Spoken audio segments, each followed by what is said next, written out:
अभी मैं HPSC मुझे एक डाउट पे मैं क्वेश्चन मतलब ये वीडियो मैंने बनाया हुआ है। एक डाउट पे देखिए, मुझसे पूछा गया था एक कमेंट में कि HPSC, ठीक है, ये HPSC है, इसमें असिस्टेंट प्रोफेसर के लिए जो सिलेबस है उसमें से इम्पॉर्टेंट टॉपिक बताने के लिए, ठीक है, ये था कमेंट। HPSC, ठीक है, इसमें जो असिस्टेंट प्रोफेसर के लिए जो इम्पॉर्टेंट टॉपिक है उसके लिए इसका जो सिलेबस है, इसमें जितने भी सब्जेक्ट पढ़ने, माइक्रो इकोनॉमिक्स, मैक्रो इकोनॉमिक्स, जितने भी सब्जेक्ट पढ़ने हैं आपको यहाँ पे स्क्रीन में दिखेगा सब्जेक्ट, ठीक है। उस पे इम्पॉर्टेंट टॉपिक्स कौन कौन है, उस पे कौन कौन से टॉपिक्स को ज़्यादा ध्यान से पढ़ना है, उस पर एक वीडियो बनाने के लिए मैं उसी पे मैं ये वीडियो लेके आई हूँ। तो चलिए देखते हैं, मतलब ये वीडियो उसी पे है।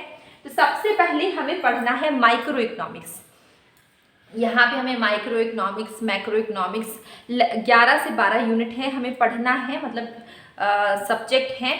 तो माइक्रो इकोनॉमिक्स में क्या क्या पढ़ना है, मैक्रो में क्या क्या पढ़ना है, हम लोग चलिए डिस्कस करते हैं। HPSC का असिस्टेंट प्रोफेसर, ठीक है, इसके लिए 2 घंटे का एग्जाम होता है, 120 मिनट का होता है, ठीक है। देखिए, सबसे पहले हमें माइक्रो इकोनॉमिक्स है। माइक्रो इकोनॉमिक्स में डिमांड जहाँ पे मार्शल का और हिग्स का, ठीक है, हम लोग ने पढ़ा हुआ है मार्शल का एक cardinal approach, ordinal approach, demand, ये सब पढ़ा हुआ है। रिवील प्रेफरेंस की बात करें, रिवील प्रेफरेंस थ्योरी हम लोग ने सैमुअल्सन का पढ़ा हुआ है, ये भी आपको पढ़ना है।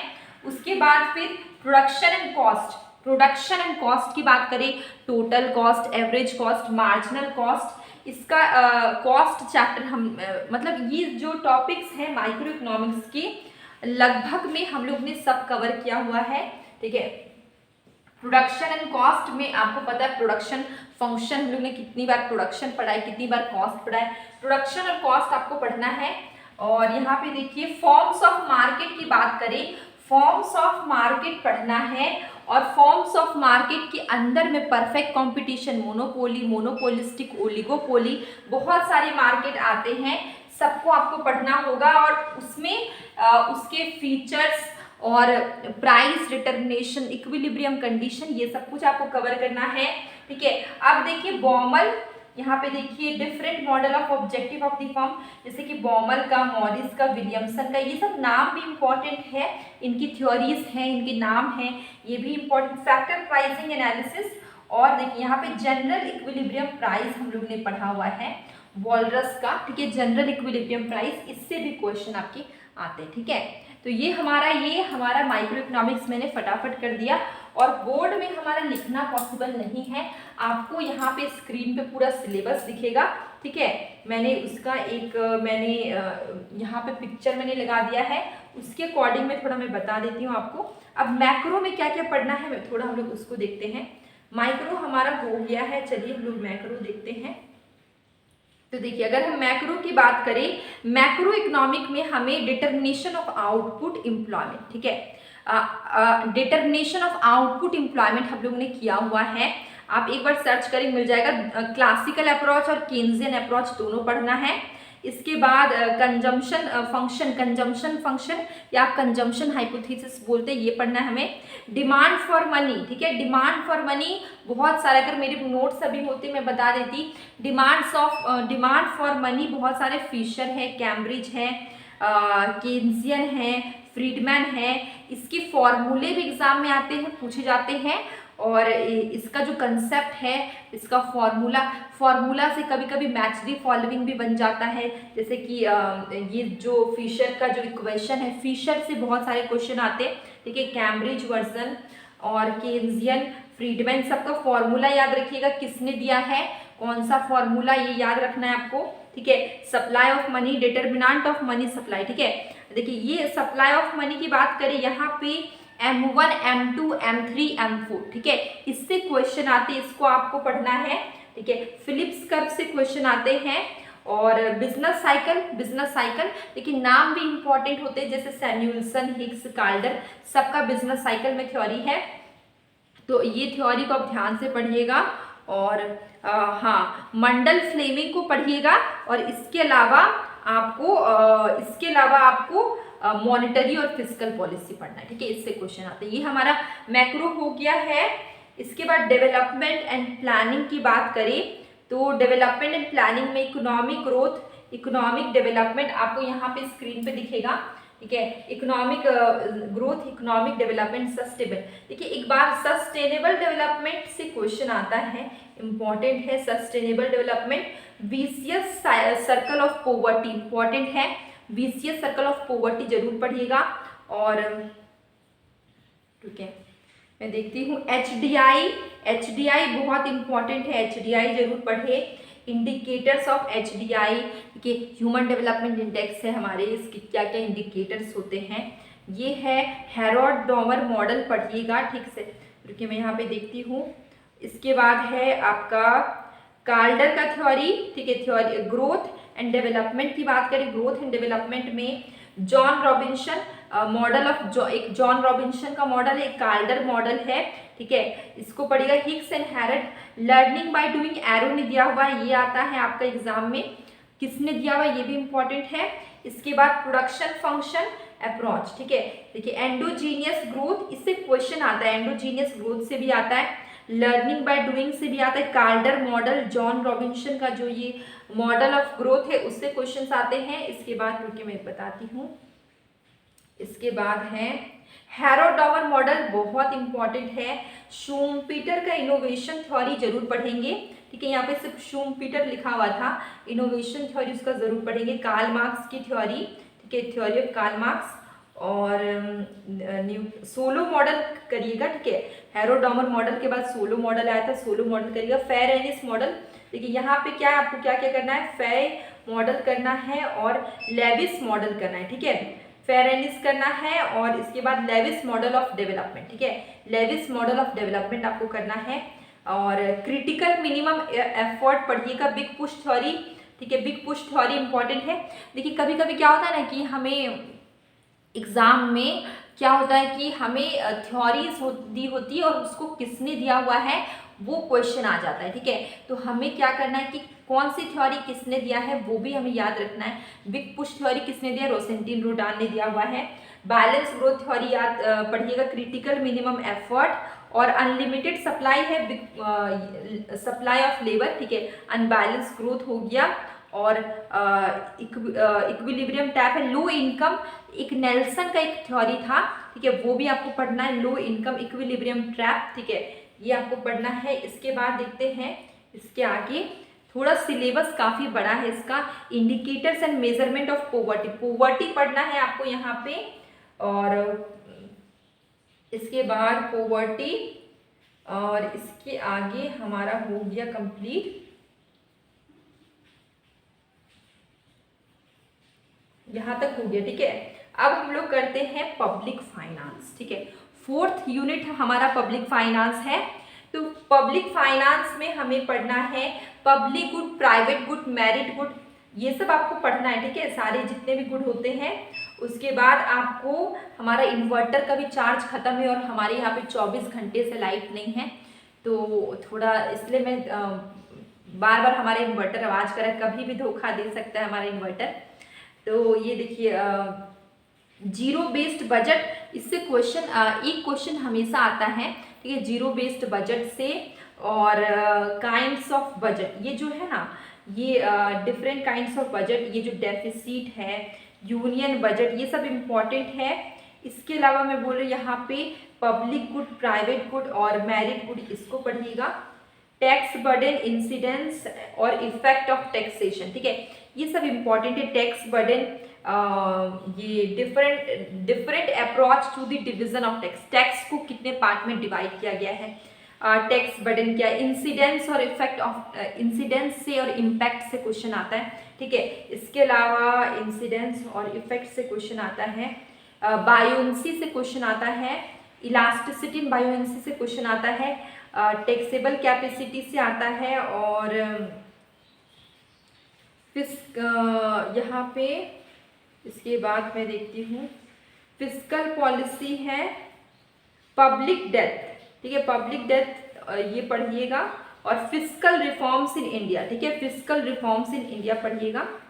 और यहाँ पे हमारा हो चुका है, हाँ एक और, थ्योरीज ऑफ पब्लिक एक्सपेंडिचर, ठीक है, थ्योरीज ऑफ पब्लिक एक्सपेंडिचर जरूर पढ़िएगा, जिसमें कि effect of saving, investment, growth, ये सब है। ये हो गया हमारा। अब लोग आते हैं इंटरनेशनल इकोनॉमिक्स में, ठीक है। इंटरनेशनल इकोनॉमिक्स की बात करें, थ्योरीज ऑफ इंटरनेशनल ट्रेड, देखिए यहाँ पे देखते हैं, imperfect competition, terms of trade, economic growth, equilibrium, balance of payment. देखिए इंटरनेशनल ट्रेड की बात करें हम, तो trade under imperfect competition, terms of trade, ये जो टर्म्स ऑफ ट्रेड है ये इंपॉर्टेंट है। Secular deterioration of terms of trade, ये भी इंपॉर्टेंट है। Equilibrium, disequilibrium in balance of payment, ये पढ़िएगा। और absorption and monetary approaches for, ये हाँ ये important, absorption and monetary approaches for adjustment in balance of payment, ठीक है, ये पढ़िएगा। फॉरेन ट्रेड मल्टीप्लायर इंपॉर्टेंट है। International trade under condition of imperfect competition in good market, ठीक है। थ्योरी ऑफ इंटरनेशनल, ठीक है। ऑप्टिमम करेंसीज, ठीक है, ठीक है। ऑप्टिमम करेंसी एरियाज करिएगा, थ्योरी इम्पैक्ट क्या है। और WTO जरूर पढ़िएगा, इम्पैक्ट ऑफ टैरिफ पढ़िएगा। और ये हमारा होके ये कंप्लीट हो गया टैरिफ बैरियर, ठीक है, टैरिफ बैरियर पढ़िए। इसके बाद फिर क्या है हमारा, हाँ ब्रिटेन वुड्स से क्वेश्चन बहुत आते हैं, ठीक है, रिफॉर्म्स इन ट्रेड पॉलिसी और रिफॉर्म्स इन इंडिया, ठीक है। तो आपको यहाँ पे WTO पढ़ना है, ये ब्रिटेन वुड जरूर पढ़िए, कोलैप्स ऑफ ब्रिटेन वुड, इससे क्वेश्चन आते हैं, ठीक है। और ट्रेड पॉलिसी, ठीक है, मॉनेटरी रिफॉर्म्स करेंगे और रिसेंट मॉनेटरी रिफॉर्म्स पढ़िएगा, ठीक है। इसके बाद ट्रेड पॉलिसी और रिफॉर्म्स इन इंडिया, ये हो गया हमारा। मनी एंड बैंकिंग बहुत छोटा सा है, बहुत सिंपल है। ये हमारा 6th यूनिट है, जहाँ पे मनी सप्लाई के कंपोनेंट्स मैंने बताया, ठीक है। अभी देखिए आपको M1, M2, M3, M4 से क्वेश्चन बार बार आते हैं, इसको जरूर पढ़ना है। और देखिए यहाँ पे RBI से क्वेश्चन आ जाते हैं, और कॉमर्शियल बैंक और जो भी हमारे बैंक हैं उनसे क्वेश्चन आ जाते हैं। बहुत छोटा सा है money and banking, regional rural bank और नॉन बैंक फाइनेंशियल इंस्टीट्यूशन, ये सब पढ़िएगा। छोटा सा मनी सप्लाई के कंपोनेंट्स, थोड़ा सा आप देख लीजिए RBI के बारे में, मतलब कॉमर्शियल बैंक और सेंट्रल बैंक के बारे में थोड़ा सा देख लीजिए आप, रीजनल रूरल बैंक और जो आपके कोऑपरेटिव बैंक से, बस हो गया कंप्लीट।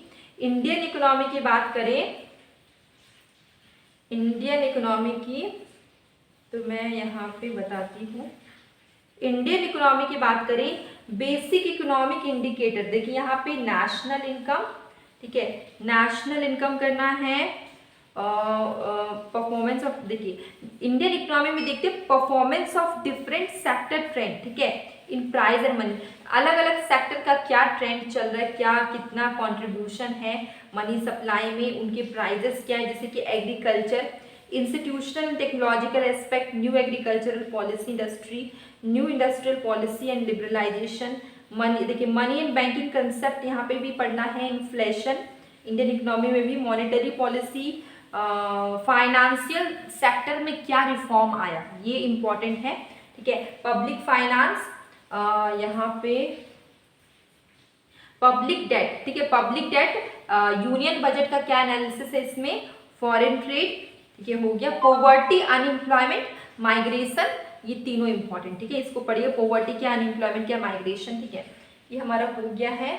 अब देखिए हमें ये देखिए 8 यूनिट में हमें क्या, डिस्पर्सन, देखिए ये आपका स्टैटिस्टिक टाइप का थोड़ा सा हो गया, डिस्पर्सन, स्कीवनेस, कुटोसिस, ठीक है, तीनों पढ़ना है, इंपॉर्टेंट है। कुटोसिस से क्वेश्चन आते हैं, कर्टिसिस, कुटोसिस, जो भी बोलिए, क्वेश्चन आते हैं।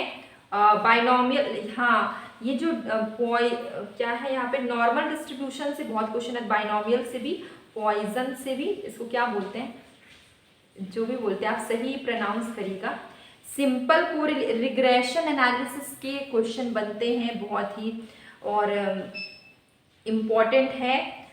रिग्रेशन एनालिसिस से क्वेश्चन आते हैं, सैम्पलिंग डिस्ट्रीब्यूशन से क्वेश्चन आते हैं, हाइपोथेसिस के क्वेश्चन बनते हैं, टेस्टिंग ऑफ हाइपोथेसिस के, ठीक है। इंडेक्स नंबर और टाइम सीरीज से भी आते हैं क्वेश्चन, और types of sampling and error की बात करें, हाँ सैम्पलिंग एरर से आते हैं, और यहाँ पे लीनियर प्रोग्रामिंग से आ सकते हैं, और कोरिलेशन और रिग्रेशन से आते हैं। ठीक है, ये हमारा हो गया कंप्लीट। इंडस्ट्रियल इकोनॉमिक्स की बात करें, हमारा 9 unit, industrial sector economic growth, pattern of industrialization. ये छोटा सा है, यहाँ पे कुछ ज़्यादा है नहीं। इंडस्ट्रियलाइजेशन के बारे में थोड़ा सा पढ़िएगा, पब्लिक और प्राइवेट दोनों ही, लार्ज एंड स्मॉल इंडस्ट्रीज दोनों के बारे में, और इसके बाद इंडियन एक्सपीरियंस। ठीक है, अगर इंडस्ट्रियल लोकेशन का इंडियन क्या एक्सपीरियंस है। ठीक है, यहाँ पे कुछ ज़्यादा है नहीं पढ़ने को। इंडस्ट्रियल क्या अगर रिफॉर्म आया, ठीक है, इंडिया में, तो उससे इंडस्ट्रियल लेबर को क्या इफेक्ट पड़ा, थोड़ा बहुत पढ़िएगा। ठीक है, इसके बाद हमारा डेमोग्राफी आ जाता है। ठीक है, डेमोग्राफी की बात करें तो डेमोग्राफी में हमें, देखिए मैं बताती हूँ क्या क्या पढ़ना इम्पोर्टेंट है। सस्टेनेबल डेवलपमेंट तो जरूर पढ़ेगा, इम्पोर्टेंट होता है। ठीक है, माल्थूसियन थ्योरी ऑफ पॉपुलेशन, ये आता है एग्जाम में, optimum theory of population exam में आता है।